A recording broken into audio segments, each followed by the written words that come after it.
If you're thinking about buying a 2026 semi-truck, don't do it. You're about to get ripped off. You'll pay $230,000 for a truck that breaks down like a cheap car. The emission systems don't work. The computer screens freeze and you can't even shift gears. Plastic parts break at 200,000 miles. And here's the crazy part. Old trucks from 2007 sell for more money than trucks from 2020. Drivers know the truth. I'm going to tell you everything. Go to any truck stop and ask drivers this question. Would you rather have a brand new 2026 Freightliner or an old 2005 Peterbilt with 800,000 miles on it? 9 out of 10 will pick the old Peterbilt. That tells you everything. New trucks are built to break. Here's why. I talked to over 50 truck drivers and fleet managers this past year. They all say the same thing. New trucks break down all the time. One fleet owner said his repair bills tripled when he bought 2020 trucks. Another driver showed me $40,000 in repair bills from just 2 years. This is how they make these trucks now. There are 6 big problems with modern trucks. Emission systems that break constantly, computer dashboards that fail all the time, cheap plastic parts that can't handle heat, software updates that let companies shut down your truck remotely, cheap plastic interiors that fall apart, special parts that only work on one brand. Most people think these are just bugs. No, this is done on purpose. Companies make more money when your truck breaks down. About 30% of new trucks are actually okay. I'll tell you which ones later. First, let me show you these 6 problems. Number 6, computer dashboards that control everything. New trucks don't have regular dashboards anymore. Everything is controlled by one big computer screen. Your heat, mirrors, warning lights, backup camera. Everything runs through one computer. If that computer breaks, your truck won't even move. Last month, a driver in Oklahoma had his 2026 Freightliner screen go black while driving. No backup camera, nothing. The truck wouldn't shift. He was stuck. The dealer said $4,200 and 8 weeks to fix it. Old trucks have real buttons. They work in freezing weather. They work after 15 years. If something breaks, it costs $50, not thousands. When one computer dies, your whole truck is dead. No backup, just an expensive broken truck. But wait, it gets worse. Number 5, emission systems that destroy your truck. This is the biggest problem killing modern trucks. Since 2010, the government made companies add DEF and DPF systems to clean exhaust, but they destroy the trucks. Here's what happens. A warning light comes on. Regan required. Now you park for 45 minutes while your engine runs loud at 1,500 revolutions per minute. Burning fuel, going nowhere. The truck is cleaning itself. If the cleaning doesn't finish, your truck goes into limp mode. Only 5 miles per hour. You're stuck. Repair costs are crazy. DEF system breaks, $8,000 to $12,000. DPF cleaning, $600 to $1,000 every 150,000 miles. Replace everything, $15,000 to $20,000. A fleet owner in Minnesota has 30 trucks from 2020. His repair costs tripled versus his 2007 trucks. He spends $4,000 per truck yearly just on emission fixes. These systems add 1,200 pounds of weight, less cargo capacity. Now here's what's breaking inside. Number 4, plastic parts that can't handle heat. Modern transmissions are breaking at 200,000 to 300,000 miles. Old transmissions lasted 1.5 million miles. The sensors and moving parts inside are covered in cheap plastic. This plastic can't handle engine heat. It cracks. The Eaton Endurant and Volvo I-Shift, the most common transmissions, both use plastic covers. When plastic cracks, water gets inside. Sensors get wet and stop working. Everything shuts down.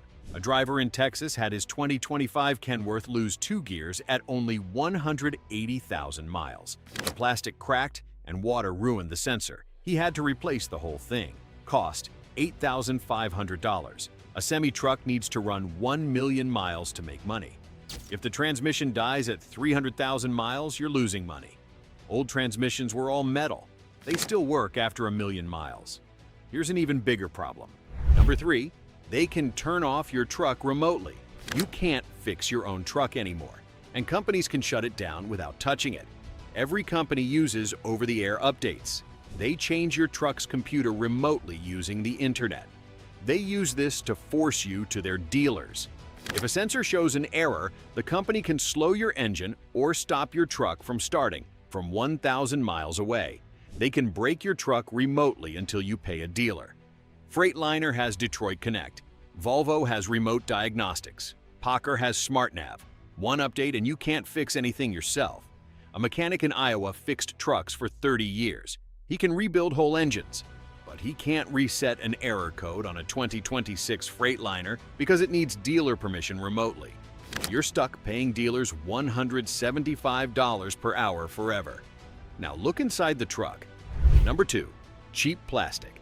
Inside that falls apart. Some new cabs are nicer. New Volvo sleepers feel like hotel rooms. More space, better air conditioning. But everything is cheap plastic. Dashboards creak after 50,000 miles. Door handles snap. Storage doors break. Trim pieces rattle off.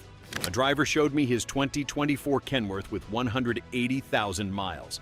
The dashboard creaked like an old house. Plastic trim cracked everywhere. The armrest fell off. Compare that to a 2005 Peterbilt 389 with 900,000 miles. Metal dashboard, solid panels, worn seats but nothing broken. Semi-trucks need to last 1 million miles. These plastic interiors can't do that.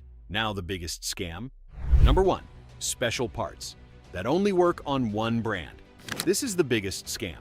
Modern trucks use special parts that only work on that brand. You can't buy normal parts. Everything is dealer only. Need a headlight for a 2026 Freightliner?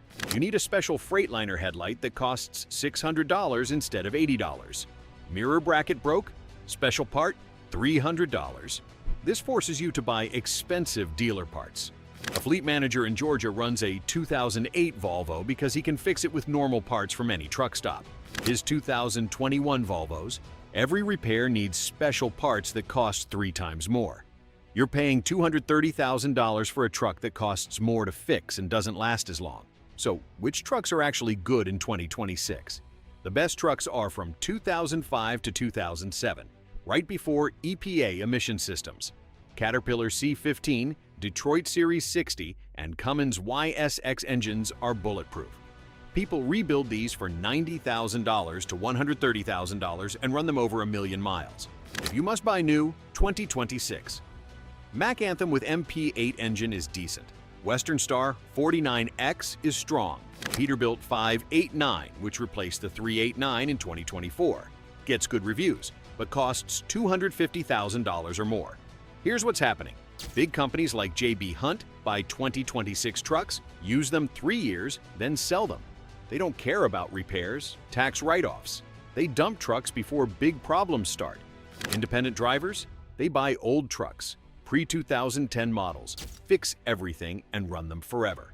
Cheaper and more reliable. Truck companies know this. They don't care. They make money from big fleets. Right now in 2026, trucks are more complicated, expensive, locked down, and break more than ever. Remote shutdowns, special parts, plastic that breaks, computer dashboards that kill your truck. Trucks that lasted 2 million miles are gone. Now they die at 500,000 and cost twice as much to fix. New semi-trucks are built to follow government rules and make companies rich. Not built for drivers, not built to last. What you should do? Stay away from trucks after 2010 if you can. Don't trust plastic parts. Buy trucks you can fix yourself. Avoid special parts traps. No new trucks only last 500,000 miles. Plan to spend twice as much on repairs. Smart drivers aren't buying new technology. They're buying trucks that work, trucks that stay running, trucks that make money instead of eating it in repairs. Nobody cares if your truck looks fancy. What matters is if it runs when your bills depend on it. Which company screwed drivers worst? Freightliner? Volvo? Peterbilt? Leave a comment. If this video helped you, hit that like button. Subscribe because I talk about trucking industry problems every week. The stuff dealers and truck companies don't want you to know. See you next time.